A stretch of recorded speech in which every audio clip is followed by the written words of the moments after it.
Revolución liberal en el reinado de Isabel II, carlismo y guerra civil. Como ya vimos en el tema anterior, Fernando VII muere en el 833, dejando a su mujer María Cristina como regente de su hija de 3 años, Isabel. Carlos María Isidro, exiliado en Portugal, no aceptó el nombramiento de su sobrina como reina y 2 días después del fallecimiento de su hermano el rey, lanza el Manifiesto de Abrantes, el 1 de octubre de 1833, donde declara la guerra al considerar defender la corona de España del violento despojo que de ella me ha causado una sanción tan ilegal como destructora. Estaba refiriéndose a la pragmática sanción, aprobada por Fernando VII, aboliendo así la ley sálica y por tanto permitiendo a las mujeres reinar en España. Empezaba así la primera guerra carlista del 1833 al 1840, una guerra civil que no debe ser entendida como una simple guerra dinástica, sino como una guerra de fuerte contenido ideológico, ya que se enfrenta el tradicionalismo y el foralismo de los carlistas, realistas o absolutistas, con su lema Dios, Patria y Rey, contra los liberales o cristinos o también conocidos como isabelinos, que apuestan por un sistema centralista pero liberal. También fue un conflicto político, ya que se enfrentaba la monarquía absoluta de origen divino frente a la monarquía constitucional, y de clase, ya que el apoyo del bando carlista estaba principalmente en las zonas rurales del norte de España. Los absolutistas más intransigentes, la baja nobleza, conservadores eclesiásticos, campesinos del norte peninsular, el País Vasco, Navarra, el este de Castilla y norte de Cataluña, que querían salvaguardar sus costumbres, fueros y tradiciones. En el bando cristino obtuvo el respaldo de las grandes ciudades y del sur peninsular, de los sectores liberales reformistas que vieron en la defensa de esta causa la oportunidad perfecta para ganar la influencia que les permitiera emprender las reformas necesarias para transformar el país. Aquí encontramos también otra parte importante de los generales y del ejército, así como las clases medias urbanas, los intelectuales, los obreros industriales y el campesinado del sur peninsular. El gobierno de María Cristina fue reconocido internacionalmente desde el principio y contó con el apoyo diplomático y militar de Inglaterra, Portugal y Francia, la Cuádruple Alianza. La guerra comenzó siendo favorable para los carlistas, que derrotaron repetidamente a las tropas cristinas, hasta que en el 1835 murió en el sitio de Bilbao Zumalacárregui, el mejor estratega carlista. La segunda etapa va del 1835 hasta el 1837, donde los carlistas continúan con los planes de su líder Zumalacárregui, las expediciones, hacia el sur en busca de apoyo.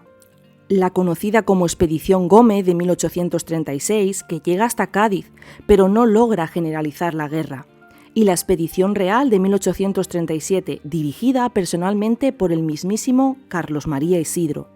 En esta etapa fracasó de nuevo el proyecto de conquistar Bilbao gracias a la victoria en el puente de Luchana, en diciembre del 36, del general isabelino Baldomero Espartero, que se convirtió en ídolo militar y popular. Además, en el bando carlista hubo diferencias entre 2 de sus más importantes militares, Cabrera y Maroto, lo que debilitó aún más el bando absolutista, el cual desde 1837 ya buscaba negociar la paz. En la última etapa, Rafael Maroto, jefe supremo de las tropas carlistas, y Espartero, por el bando isabelino, firmaron el Convenio de Vergara, que fue sellado simbólicamente con el abrazo entre Maroto y Espartero. Este acuerdo puso fin a la guerra en Navarra y el País Vasco. Los liberales se comprometían a debatir en Cortes el mantenimiento del régimen foral y a integrar a los oficiales carlistas en el ejército, es decir, una amnistía. Carlos María Isidro, contrario al pacto, se exilió a Francia. Pero el carlismo continuó su actividad en Cataluña y sobre todo con el fuerte Cabrera en el Maestrazgo. El Maestrazgo es la zona de Castellón y Teruel, al mando del general Cabrera, hasta que los liberales tomaron Morella en el 1840. Como consecuencia del conflicto, generaron miles de muertos, tanto militares como civiles, y provocó una gran destrucción material y económica, especialmente en el norte, donde el espíritu carlista se mantuvo arraigado durante generaciones, existiendo a lo largo del siglo XIX 2 conflictos más. Además, los militares se van a hacer cada vez más importantes y asumirán el poder político a lo largo del siglo XIX. Mientras se libraba la guerra carlista, la monarquía implantó el régimen liberal. Durante el largo reinado de Isabel II asistimos a una serie de cambios que consolidarán definitivamente el Estado liberal, racionalizando y organizando la estructura del Estado español y sentando en definitiva las bases de la España moderna. Ahora bien, con el establecimiento del Estado liberal surgieron las diferencias dentro de los propios liberales, como ya empezó a comprobarse en el trienio liberal. Por una parte estaban los moderados y por otra los progresistas.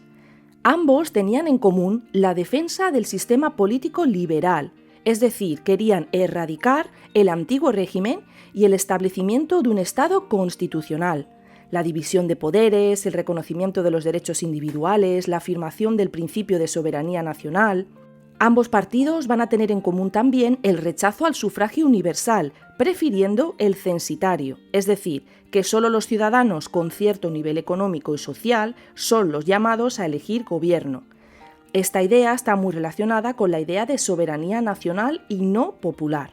Todos estos principios se recogen en las distintas constituciones del momento, por lo que las diferencias entre ambos están en la amplitud y la profundidad de las reformas que implantan cuando gobiernen. Vamos a pasar a presentar las profundas diferencias ideológicas.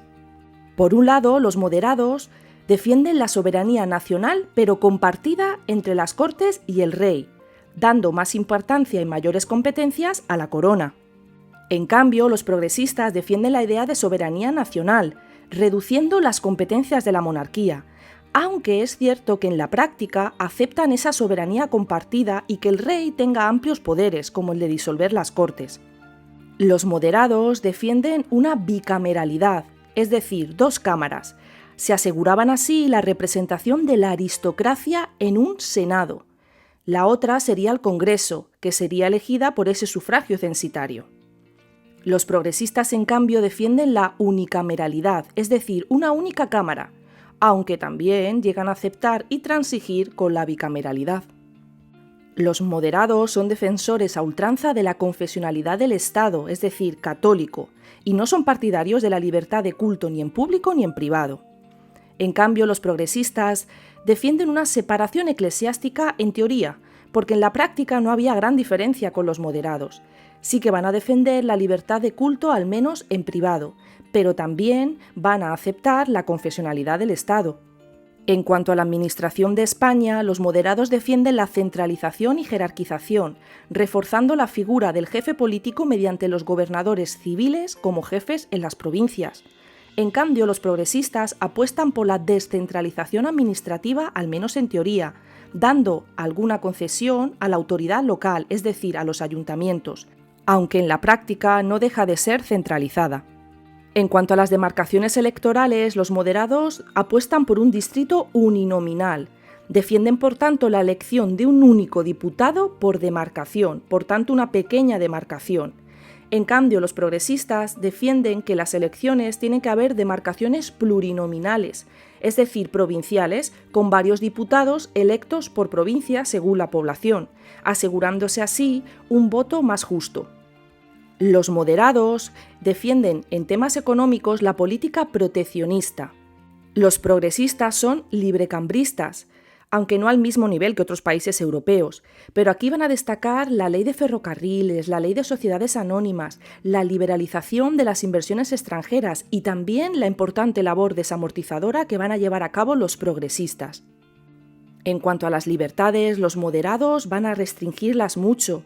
En cambio, los progresistas apuestan por libertades individuales amplias, siendo importantes la de imprenta y la de prensa. En cuanto a los apoyos, los moderados van a estar apoyados por las clases medias, los profesionales liberales y los propietarios, sobre todo esos grandes terratenientes, los nobles latifundistas, la burguesía industrial y financiera, los altos mandos del ejército, y aquí destacamos a Martínez de la Rosa y a Narváez. En el bando progresista, los apoyos están formados por la pequeña burguesía, es decir, comerciantes y artesanos, y los bajos grados del ejército. Destacamos aquí al Mendizábal, Madoz y Espartero. Y recalcamos que ambos partidos van a defender el sufragio censitario. Los moderados sitúan el listón más alto, por lo que votarán menos ciudadanos.